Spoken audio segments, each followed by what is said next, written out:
Bună ziua tuturor! Acest clip este despre Falling Driver. Numele meu este Belmondo Șerban, iar în acest videoclip voi vorbi câte ceva despre Falling Driver. Este un curs foarte ușor, care durează 3 zile.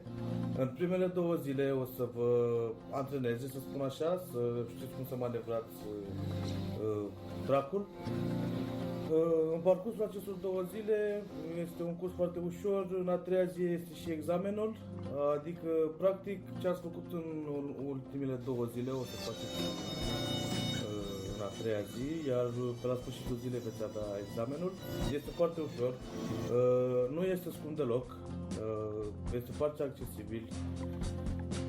Părerea mea este că ar trebui să încercați. Este un joc foarte ok, nu depune efort fizic și asta contează foarte mult, părerea mea.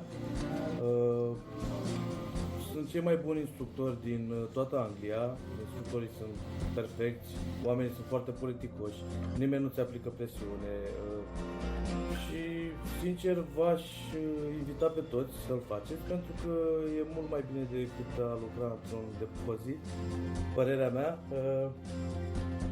Și cam da, asta e treaba. Vă invit pe toți, haideți!